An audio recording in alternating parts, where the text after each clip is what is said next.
Atlanta FaZe. I gotta chow this guy. It's Clay. This old guy is gonna kill me. He gets the kill! Oh my god! It's a record! Simp finds 2! Simp finds 3! The tiny terror himself!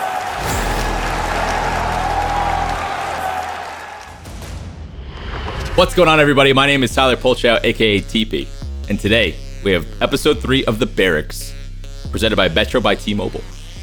Our guest for today is Simp from the Atlanta FaZe. The FaZe has been an absolute dominant force in the CDL so far, taking home the recent Florida Home Series event. Simp has been arguably the best player in the CDL thus far, has had probably the best start that we've seen from a Call of Duty player in history as a pro, and today we're hopping into his brain. He's going to break down some recent events for me, gameplay, VOD reviews, going over comms, everything Call of Duty. Let's get right into it. Chris, how's it going, buddy? How you feeling? It's going good, man. You know, just got done with scrims. You know, getting better every day and keeping at it, man. I like that. How are scrims today? For the past little while, we've been beating Minnesota, and they used to be like one of the few teams that used to mess with us. So we've been kind of smoking them in scrims, and then we played Chicago, and that's always fun. Oh yeah, it's been pretty cool to see you guys bounce back. I know you guys, you had a little rough patch there. The role change happened with your team, but you guys are able to bounce back. Yeah, man, I appreciate it. I think so too, but you know, it's just one event at a time. Basically, what we're going to do here is pick your brain a little bit on how you guys have been doing in recent events. Give me your thoughts on becoming one of the best players in the league in such little time. We're going to start off with the game changers. You guys got to be excited as a team about your recent victory. You guys have been a dominant force so far. Looking to the second half of the CDL season, are there like particular things that you guys or yourself are focusing on to stay on top? Like, what's your strategy there? Yeah, I mean, I think every team almost does the same thing. You know, every team tries to find those little individual plays that not other teams know about yet and just use it to their advantage till teams catch on.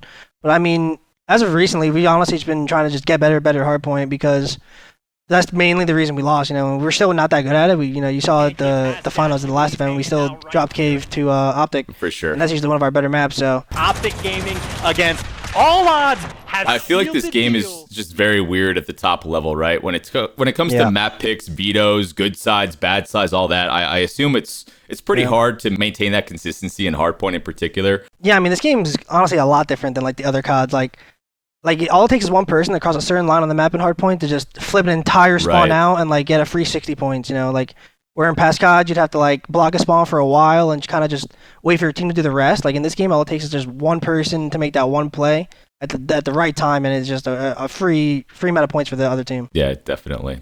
You definitely get punished, and the spawn system, we could probably talk about that for the entire episode, but let's move on from that. So you've been unstoppable lately. You've come into the league.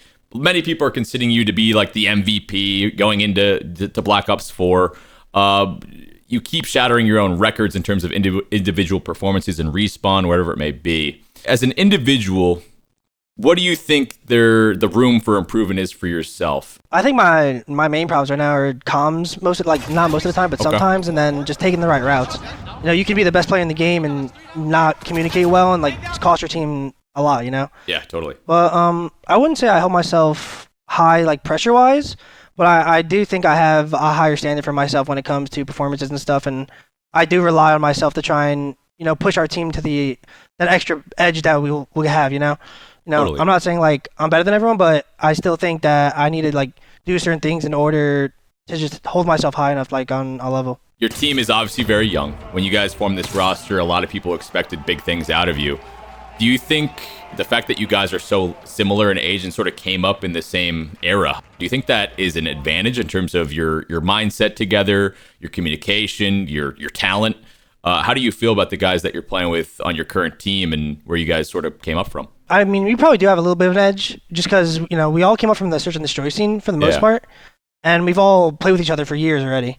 So, you know, as soon as we knew this team was forming, we were thinking just, you know, we're all pretty good friends already, and the vibes are going to be great, so we should make sure that we're bringing the skill that we have and just not let egos clash or whatever, because, you know, you see that happen with a lot of teams, and you see a lot of teams just always thinking that they're going to be, like one person thinks they're right all the time, or one person is always trying to fix certain things that don't need to be fixed. But I think our team in general just has a great understanding of what we need to be doing and how to get better. So we don't really take criticism too hard, and we're always just fixing things. everyone loves to throw the dynasty word out there, right? You guys are obviously nowhere near that point, but it gets to the point where it's like how you have started your career. It's like that's sort of like the next level for you too. So like the more people that you play with, the more teams that you're on, like that cements your legacy as a player too. So yeah, for sure. I'm very excited to see how things progress for you. But anyways, we talked about how you came up through the Search and Destroy scene. Personally, I started watching you. I started like knowing your name in Black Ops 3 in particular. The Prime tournaments, the S&D tournaments, everyone was watching those back at the time, and you were an absolute beast. And then you've carried that momentum forward. I guess take me back to those times. Obviously, there is the age limit, right? You couldn't pursue being a pro yet. How did that affect your mindset grinding at that time, where you probably felt like you had the individual talent to become a pro, or focus on we called it variant at the time. That's just like the entire respawns, S&D, the whole shebang. What was your mindset at that time, and what sort of inspired you to keep going? I mean, honestly, at the time, I didn't really mind the age rule. Like in my head, I was kind of thinking like, okay, like it just gives me time to get better until I get there, you know? Right. But after the success that I achieved in Black Ops 3, it kind of changed how my mindset was to like impatience. You know, it was kind of just like, bet. you know, I know You're I'm just good itching to enough. get in there. I know I can win something. Like I just need to be able to prove it, you know? But yeah, like the first year wasn't that bad, and the next couple years it was kind of just like unneeded stress on me, just because like I knew I was good enough, but I just couldn't do anything about it to prove it. So basically, you got onto the United Cadet team, right? Do you think that was like a good environment? It was the first time we sort of saw an organization take a chance on some younger players. Yeah. You were on deck in a sense, where you're just waiting for your turn to be slotted into one of these rosters once you were old enough. And then sure enough, you ended up taking Cap's place on the United team a little like later on. So do you think that helped you? I'd say it definitely did, just because, you know, once you get on that professional team, like that brand itself, it puts you more of a serious matter than like just a streamer playing S&D tournament, you know? Right. But yeah, I mean, Burns took the chance on me, and with the cadets and Illy and Turnup and Celium, and then Clay took the chance on me in Black Ops 4, you know? So if it wasn't for him, I probably wouldn't be on a team until... Like, who knows what happened, you know? No, totally. Because I was still playing in the AM bracket, so... It had to expedite your process. Yeah, it had to have. I guess if you can remember back to that time when you got the nod, when you got the call, whatever it was, where you knew you got that first chance on a pro team, can you describe that feeling for me? How did you feel when you got that first moment? I mean, as soon as, you know, like, you sign the contract or whatever, like, it's just a huge sigh of relief, because, you know, you made it. You know, you're finally in the pro league, and... You know, once you're there, it's kind of hard to get out, just because, you know, if you're good enough to be in it, you'll stay in it just because of how you are. You know, your name finally gets out there, you're finally on streams, and you're finally the real thing. Yeah. So, yeah, I mean, I remember when it happened, I was with my girlfriend at the time, and, like, when I got told and, like, everything was finalized, and, like, it was just, like, such a happy moment, you know, because it was, like... That's awesome. She knew what how long I've been waiting, and it was just, like, a super, like, huge, like, relief. I bet all that hard work, all those hours you put in... You have your whole career ahead of you. You're probably going to be playing for quite a while, we could all assume. But bigger picture, what sort of legacy do you want to leave behind? You see some of the greats in Call of Duty history, what they've been able to do in this certain amount of time that they've been involved. What do you want? I mean, personally, I just want to be known as, like, one of, if not the best of all time, you know? Like I want to take that, like, Scump King role, but not be Scump, you know what I mean? Yeah, right. You got to create your own brand. And Scump's a pretty good example. You started dominating at such a young age, and if you're able to snowball that into a brand, and you can really set yourself up. He did it perfectly. Right. It's a combination of talent, but also being able to build a fan base. And I feel like you're one of the perfect people to start doing that. Yeah, man. I just need to start doing content. I haven't really dove into like YouTube or anything, and it's like for sure. I feel like just starting it's super hard. Yeah, I feel like it's super hard to start, but like once you're like in the rhythm of it, it isn't that bad. For where you're at right now, I totally understand, because trying to balance being a top level pro and also it's like almost everything else doesn't really matter as much. I totally get that. So it's like I think as time goes on, you'll be able to manage that a little bit better. But people want to hear your voice, your opinion. You're one of the best players in the game right now, and I think you should live it up while you got it in front of you, man. But you're a beast. That's all I want to say. That's still crazy to me, like how I got here so fast, you know, like I don't think you don't see it very anyone, often. even myself, was expecting like people like care about my opinion and people like look up to me, and it's such like a weird but like surreal feeling that I don't think like Well, it's like I don't know. It's just you're crazy. you're to me. living proof, right? Like you are one of the most recent people where people always ask, like, "Oh, how do I become pro? What do I need to do?" It's like you're one of the most recent examples of getting your shot. It's like you could be the best player in the world, but you also need to align yourself with the right people. Yeah, you have to get your name out there. You gotta, You gotta prove it online. You gotta prove it online, and then you gotta prove it on land a second time. Mm-hmm. Yeah, and even then, you still got so much to do. The community asks a lot from you, but hey, you've been up to the task so far. Moving forward, what's next for FaZe? A lot of people are anticipating some of these. I call them big boy matchups. You know, your Huntsmen, your Empires. Yeah. How do you feel like your team stacks up versus like an Empire, for example? They looked so good recently. You guys kind of struggle with them. What are the big things you guys are focusing on in terms of that matchup moving forward? Yeah, I mean, it's kind of in general we need to work on, which is our hard points. Because when we played Dallas, they really, I think they were one of the teams that were super ahead, and they still are pretty ahead. But and it shows, like they just outclassed us in the hard points, and we got smoked. But yeah, I think they're just super ahead. I think with the Chicago matchup, I think it'd be a pretty good match, probably like Game 4, Game 5. Do you think the role change you guys did kind of set you back a little bit, or do you think it was an overall team mindset? Why do you think your hard point took such a heavy hit compared to where you guys were at before?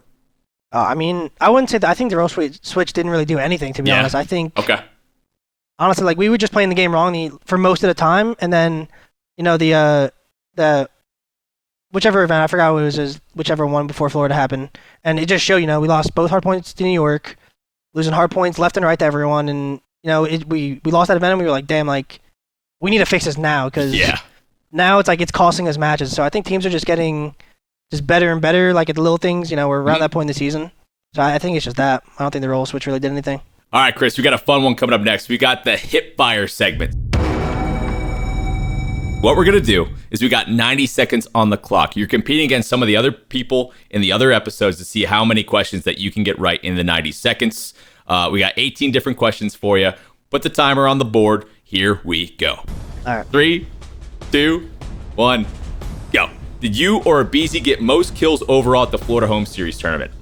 aBeZy. No, yeah, aBeZy. Who is the oldest player in the league right now? Clay. Name one player on Seattle Surge. Karma. Who is the highest kill death ratio in S&D in the CDL right now? Alex? I don't know. Who has the lowest KD ratio in the league right now? Asim? Who is the coach for Toronto Ultra? Mayhem? How many countries are currently participating in the CDL? 2. Who on 3. Okay, 3. Who on FaZe has the most first bloods at the Florida Home Series? aBeZy. Does Slasher or Major Maniac have an overall higher KD in the league right now? Major Maniac. Who did Seattle Surge sub in for Enable at the LA Home Series? Pander. Which COD game had the Bog multiplayer map? Faster. COD 4. Which COD game had the Raid multiplayer map? Black Ops 2. Which COD game had the Fringe multiplayer map? Black Ops 3. Which COD game had the Genesis multiplayer map? AW? Which COD game had Seaside? Black Ops 4. How many Black Ops games are there? 4. How many COD games are there total? 16? What year did the first COD game release? 2000? All right, let's tack up the scoreboard right there. 1, No chance 2, I got any of those right, 4, for the most 5, part. 6, 7, 8, 9, 10. All right, 10. Okay, that's half. That's at least half. That's not bad at all. I think you did pretty well. I got to break it to you, though. Mox and Envoy both got one more correct than you. They both got 11 and you got 10. Damn, dude. It's tough. It's all good, bro. They got the age on me. They got the wisdom, right? They know more, dude. The first half was tough on you, man. Whoever wrote these, they did not make it easy on the first half. Second half. Wait, I got to pick like 60 players. I know, right? These. Seriously. The first one, I don't know how you're supposed to get it. There's no way you're going to guess this. So for you and aBeZy, that first one, you guys... It was tied, wasn't it? You guys tied, yeah. I thought it was tied, but that wasn't an option. That's crazy. 342. What are the odds of that? Nah, yeah, because I think our analyst, EasyMac, just tweeted out the stats for the event too. And I was like, I saw it and I was like, wait, me and Tyler got the same kills, but he died like 30 more times. That's crazy. He's throwing his he's always moving fast, that guy. He's throwing his life. Highest KD ratio in S&D is actually you. Well, you're not going to say yourself, right? There's no way. 10's not bad. I don't think I'm getting 10. No shot. Some of those are tough. I mean, listen, half is good. I don't think half would be good. Awesome, dude. Well, good job in the hip fire. We're moving on now. We're going to do some VOD review. As we're leading in, we're going to focus on the clip where you get in the 1v1 versus old man Clayster. He's sort of the guy. That old guy. he's the guy that sort of brought you in, gave you your first shot on E-United.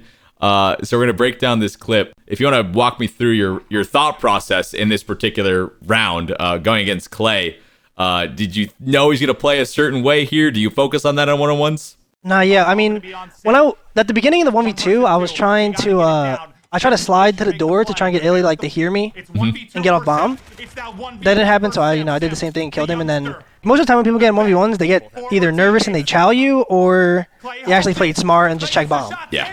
But most of the time they chow you just because it's a 1v1 and they're just trying to get a trade or something for the most part. But yeah, I mean, once I knew it was Clay, I kind of just tried to chow him. So that's why I was kind of moving fast. When you knew it was Clay? I think Tyler told me it was Clay, and I was like, oh, dude, I got to chow this guy. It's Clay. This old guy isn't gonna kill me. Gets the kill. He gets the kill. He gets the kill. Wins the 1v1. Oh my God! What a map 2 it was. So you saw the one-on-one. aBeZy says, "Yo, it's Clay." You're like, "Oh, here we go. I'm running at this guy." Well, I mean, you didn't really run at him. I kind of know how Clay plays just because of when I team with him. Yeah. So I knew he was up top. He was gonna stay up top. So I'm my daddy right now, so I kind of just had to slug mode up the steps. Yeah, exactly. Just crouch your way I ended up around. catching him off guard. That's fine. How did you feel when you beat him in the one-on-one?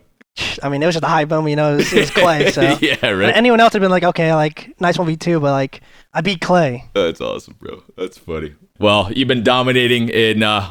You've been dominating S&D for quite a while now. It's one of your specialties when you started to come up. Blitz trying to close in on one. Assault's going to go down. Big kill from Simp. In, out. Makes it a 2v2. Pushes forward. Finds a Simp. Simp finds one. Simp finds three. Do you feel like your team's S&D is in a good spot right now as a whole? Do you think there's stuff you guys can work on in particular, maybe for yourself? Obviously, your sniper picks are phenomenal. You're able to get a lot of those. Is there anything you feel like you can improve on? I mean, yeah, we can definitely still improve on a lot of these maps. Personally, I think that when I need to know when to put the sniper away and just be aggressive with my team. Because there's a lot of times where I feel like we kind of rely on my sniper sometimes. Yeah. But it shouldn't be like that. We should be able to do whatever we want to do and just switch it up. Totally. We play Arc Lava a lot, so where it's getting to the point where it's kind of hard to play that map, and it's kind of hard to play Petro and stuff because there's so much footage on us. Yeah. But yeah, I still think we're in a good spot and we have a lot of things to throw around teams. Yeah, I bet. Especially playing the sniper role, there's only so many spots you can peek from. So if people have your film, you have to kind of alter how you play to a certain extent. Yeah, you gotta you gotta learn new angles. You gotta play off angles. I feel like a lot of people a lot of snipers fall into that trap too. They feel like they have to snipe every single round. It's especially with 1 minute 30 offenses in this game, especially on a map like Arklov, how much is sniping really going to benefit you every single round? Yeah.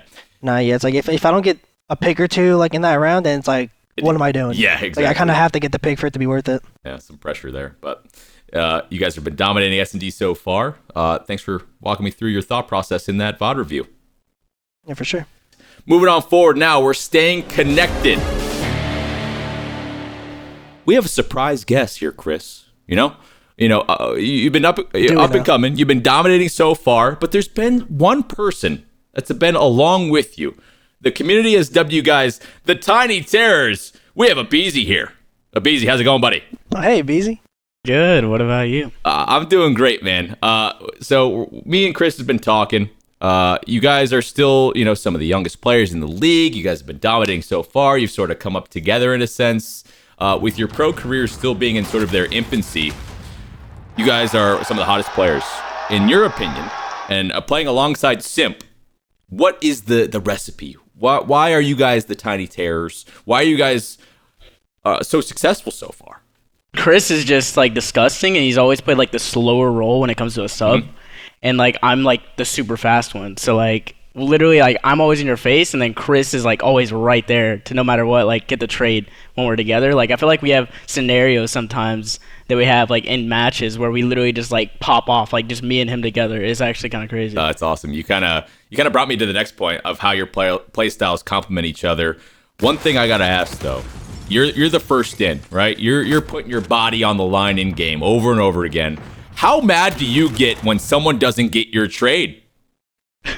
Oh, it's definitely frustrating. It's Like the sometimes worst. sometimes like I'll just like die and like I'll have someone one shot, and if they don't get the trade, I'm just like, dude, come on. Like in my head, I'm literally just like so mad, but you know, you have to. It's hurting the KD, man. Yeah. No, yeah, it's just like but you know, it happens. It does happen, man. As long as you get the win at the end of the day. No, yeah, of course. Despite being on the same team, do you two have like a rivalry at all? We've seen like some players in the past where they try and make like a friendly rivalry with on the team of who's the better player, or who's doing this, who's doing that. Do you guys have a rivalry at all? No, I wouldn't say that, because me and him are just trying to win. Like I feel like that's our main goal, is we want to win, and that's what we do. Yeah, for sure. Hey. Is he your favorite teammate of all time so far? Of course. Oh my goodness. I mean, we have nothing like, we never have like ever got like super mad at each other. Like obviously in game we'll obviously have criticism towards each other, like doing certain plays, stuff like that, but we've never actually had any like frustrations toward each other or anything like that. No, that's awesome. Yeah. Things are always going well. You guys have been dominating so far, and it's awesome to see that you guys have a somewhat similar play style. The Tiny Terror is like the perfect name for you two. When you're watching your guys' POV on the map, it's a lot of fun to watch, and I hope you guys continue your duo-ship, if you want to call it that, for as long as possible. One thing, last part of this is, keep it as positive as possible, but if you had to critique one thing about each other, aBeZy, you start with Chris, and then we'll go the other way around. What's one thing you got to critique about his gameplay? It's tough, I know. I don't think there is anything I can really critique about it. Honestly, like you guys are the duo. There's only like certain times where he like loses full, but like just composure that thing, be maybe the small, that might be the only thing. But like he rarely does it. Like it only happens rarely. So like. That's not even really a thing. I know this is tough, man. You guys don't want to say anything negative. Simp, what you got? I mean, it's probably on the same thing, like lose full, and then sometimes he'll be a little speed demon and be moving a little too fast on the map. Too fast? Too fast on the map sometimes, but dude, he'll be killing everything anyway. So. Some days, man, if you're zooming, you're just going, right? Like I totally understand. Sometimes hitting I limits. Hitting the limits sometimes. Hitting limits. Oh, I like that.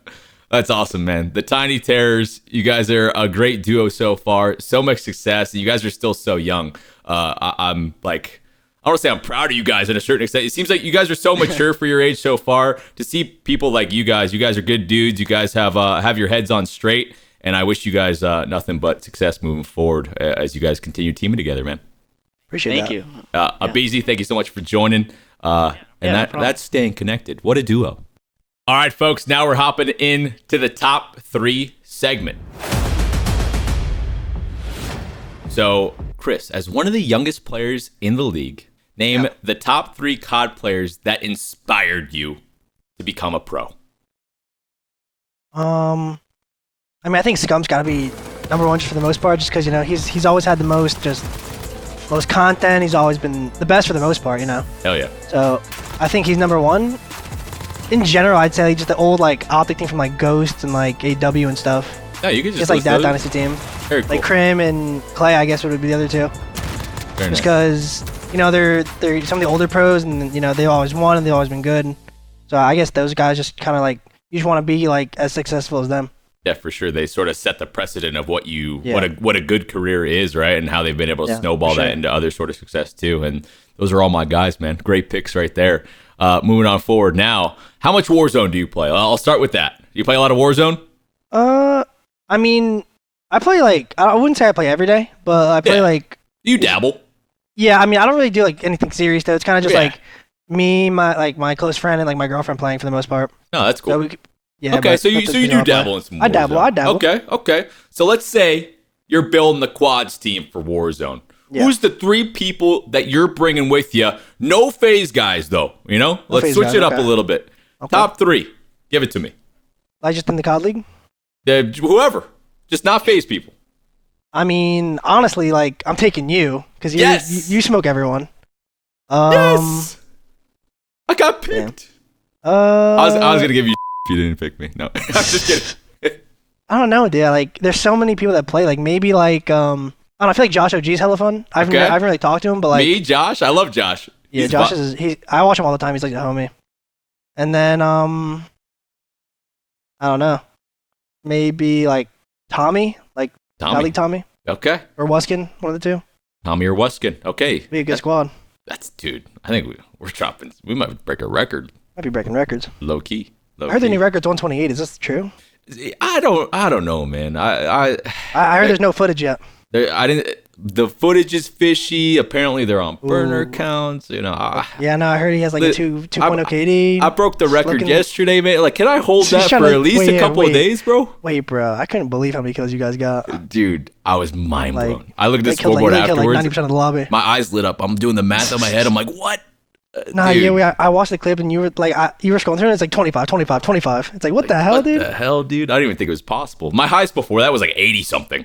Like, no BS. Yeah, and then all of a sudden, bam, 120. It was wild. That was a crazy game. That's great picks, though. I think we would dominate. We're going on at least a 5-win streak with that team, with those people. Comments. I need to hear your guys' comments. What's your guys' top 3, whether it be CDL players, content creators, Warzone players in general? In your comments, I want you guys to give me your top 3 that you'd want to play with in a Warzone squad. All right, guys? There's top 3. We're moving on now to TeeP's takes. So we have some hot takes on basically Call of Duty League teams, players, recent events, whatever it may be. Going to bring up a somewhat controversial topic. I'm going to start off with my take on it, and feel free to agree, disagree, give your thoughts, whatever it may be. Just whatever comes to your head, spit it back out. All right, I got you. So first off, we saw some lower ranked teams make it to the semifinals in Florida. Yeah. The Ultra, Subliners, Optic. Subliners in particular. Do you feel like they're the real deal? You know, they're looking a lot better. Mac Melt is absolutely dominating. My take on it is I think they are the real deal. I think if they can focus on their S&D and get on a better spot there. Going back to the last event, Mac was like the only person for me that was really putting up high stats. Do you feel like from top to bottom, they're a team that can win a tournament? I feel like their main problem is just kind of like throwing away maps. Yeah. Like I wouldn't say necessarily against us, but I feel like I've watched a ton where like they'll have the advantage and then not close out or something like that, you know? Mm-hmm. But yeah, I definitely agree that they're capable of winning. I think they're like a top 4, top 5 team right now. Definitely. I think the S&D is the only thing, because I think, especially online, I think respawns, as long as you can get like a good side and get like a hot start on like a Hackney yard or anything like that, like you can really carry that momentum. I feel like they have the pieces now. They're playing at a much faster pace than they were before. I think they have the potential to get it. I think that's the one thing that Mac really helped is just their pacing. However, if I see their S&D continue to struggle, I'm just going to keep roasting them a little bit until I see them get better. That's my take on it.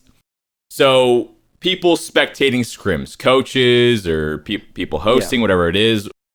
I think that Podcaster kind of gives like a lot of information, especially in scrims. Like you can just sit there and record the minimap and take away key pieces of information. And a team like yours that's like ahead of the game, it almost kind of like doesn't benefit you guys to have other coaches or your coaches in the lobby for scrims. As an individual, what's your take on having a bunch of people spectating, recording scrims? Do you think that hurts you, helps you? What's your opinion? I mean, I think it's mutual either way, but it's definitely like different levels of like how much another team is gaining. Yeah. Like let's say we're the furthest ahead in the game, and we were still doing Codcaster. Like we can see the little things we're doing that are changing spawns, I guess, or something like that. While the team that we're playing that's behind is like picking up on what we're doing and like just learning that for themselves instead of figuring it out. Like they kind of just copy it. Gotcha. That makes sense. When I was a coach for Optic, I feel like I was able to take away so much from so many different teams, just like recording, watching back VODs over and over again. Like once you like, I feel like it happens when you start realizing something's consistent that a team's doing. You notice like trends realizing your team isn't doing it. And breakoffs. Like how many people are actually changing their breakoffs and stuff. Like some people are, and then some people are lazy, So they keep the same breakoff and they'll get pre-native spawn or something like that just because they're not changing it, Totally. Well, next one. Moving on. Optic Gaming. Pac-Man no longer coach. My take on the situation is that I feel like for the current situation of that team, the roster change over towards Chino, JCap getting put on the sub spot. I feel like there's just probably a lot of stuff out of Pac-Man's hands, and I don't know where does the change stem from, right? Was it from the higher ups from the organization? Did they feel like there was a better option out there? Are they even trying to find another coach? Was it from the players? My take from this situation is that I do believe coaches are important, but in this particular situation, I feel like the team chemistry was so messed up. I don't know who would have been really able to fix the situation. So I don't know how much I'd really put on Pac. What do you think? I mean, I don't know. I feel like there's always that, like, just like, the slasher effect where, he kind of takes control of a team. Yeah. Where I feel like it probably happened where, like, Slasher probably went, like, leader mode, as he always does, which is fine. And then Pac-Man couldn't really, like, control the team like he wanted or something. I don't know. Or like he wasn't contributing or something. Or, maybe the higher-ups just kind of blamed him for them losing or something. Who knows? Yeah. But, yeah, I feel like a lot of stuff probably wasn't in his hands, and he was kind of just, like, there making the best of his scenario. Yeah, definitely did not seem like an easy situation. Coaching can be tough sometimes, man. Like, you feel like you're on top of the world when things are going well. When things are going poorly, people... Just out of control. You got to be held accountable to a certain extent. Yeah. Just to speak on that a little bit, Crowder's my boy. He's your guys' coach. Just give me brief thoughts on Crowder being your guys' coach so far, and how do you feel like he's impacted your guys' performance? He's a world champ, so he knows what we need to be doing. Yeah. And, he doesn't really have to worry about the team itself, like vibes-wise. He just has to focus on us getting better. Mm-hmm. So, he'll find the things to do, and, if someone makes a bad play or something, he'll call you out. He doesn't go around it. He kind of just directly tells you, like, why would you do this? Like, this is an awful play. That's awesome. That's like one thing I think that's really good is he can get us better instantly if he wants to, Other coaches probably tell their team, like, avoiding ways, like not blame one person. Yeah, they don't want to piss them off, right? Yeah, they don't want to, like, tilt the one person on their team, so they probably make it a general statement when really if it's one person doing it over and over, you need to tell that person. Some people need to get called out. Exactly. Like, if it's the same person making the damn mistake, be like, bro, I've been watching this map for 3-4 days straight. Like, stop messing up. Like, totally, man. Yeah, definitely. Recent change. So we saw Pander on the Surge. Recent news that Enable's back on the starting lineup for the Surge. My take on this is I was never super big on that switch to begin with. We heard from Enable sort of say that his mind wasn't right. He wasn't putting in as much dedication and time that was necessary to be a top player. Now, apparently, they came together as a unit and decided that they wanted him back. I think it's a good move. Do I think like they're going to come out and be like a championship contender? Absolutely not. But I do think it's a step in the right direction. I think having someone like established and as storied as Enable on your team is a definitely good idea. As long as he's hopefully going to step up his individual performance and make the team better. What are your thoughts? I mean, yeah, I feel like that change didn't really do much for them. Like they were still kind of stuck in the same place they were beforehand. Yeah. But I do think I don't know if Enable benched himself or he got benched or whatever, but I do think it was like a wake-up call to him, where it's like, okay, like now I'm in a spot where, I need to earn my playtime, I need to show everyone I'm still good. So I think the change itself will help the team just because I think Ian's going to be better because of it. But yeah, I think in general the change didn't really help the team much. Yeah, for sure. And sometimes it takes like a reality check like that. Yeah. Like, so for someone like Enable, he's been doing this for quite a while now. He's had a lot of success. Next thing you know, you find yourself hanging out on the bench. You're like, oh my God, like this. Like, how'd I get here? When that sort of situation happens, that could be a potential end of your career. People might start thinking about you differently as a player. Like, that's got to be a scary time for him. So if anything's going to wake you up and put the pressure on you, hopefully you can take that pressure and turn it into something great. So excited to see what. I mean, I've been seeing him grind tens and all that stuff. So I think his mind's like there now, and he wants to actually be like a good player. That's awesome. I'm excited to see how Ian can hopefully bounce back and be a strong player in the CDL once again. All right, the final TeeP's take that I got for us today is we're looking forward towards the CDL championship, right? Which team do we think is going to take it home at the very end? I've been saying FaZe. I'm all aboard the FaZe train. They've been looking dominant so far. Chris, obviously you guys you're looking good. You're super confident in your team. Yeah. You always think you're going to win. Out of the Empire and Huntsman, looking down the line, which team do you think is going to be a bigger threat?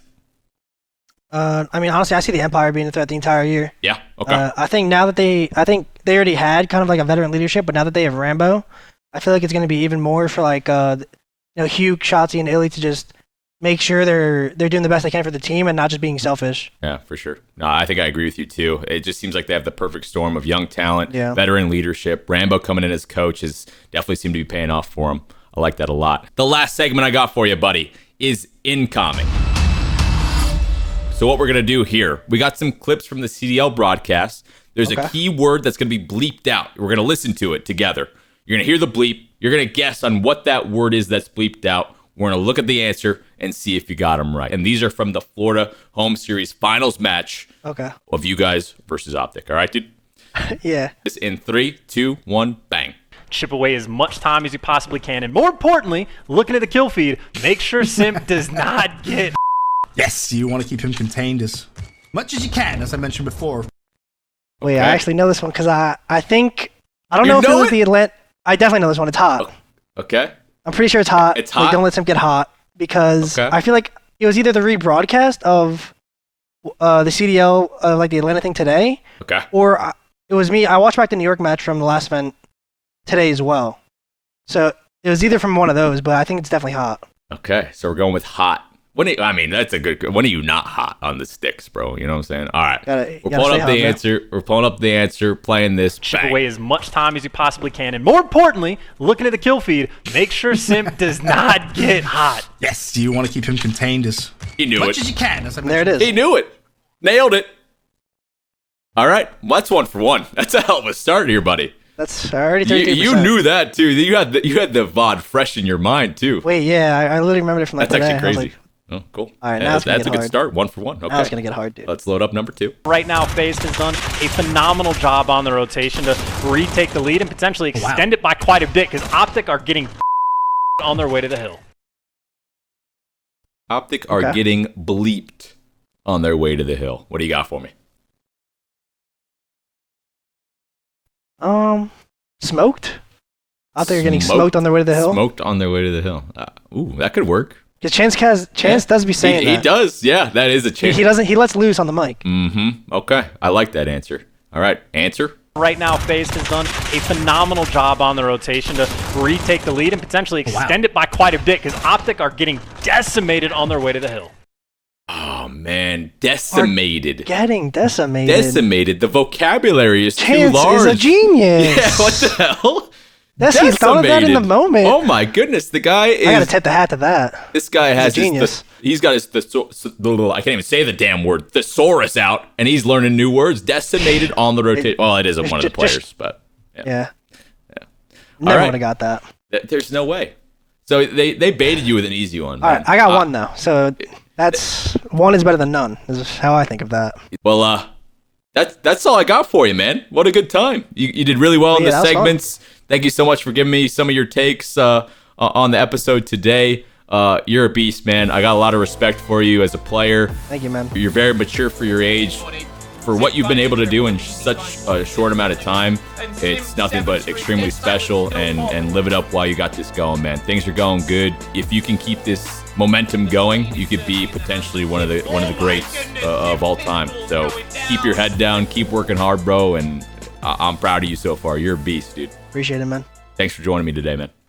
All right, guys, that is going to do it for episode 3 of the Barracks featuring Simp from the Atlanta FaZe. If you guys enjoyed this episode of the Barracks presented by Metro by T-Mobile, please leave a like on the video.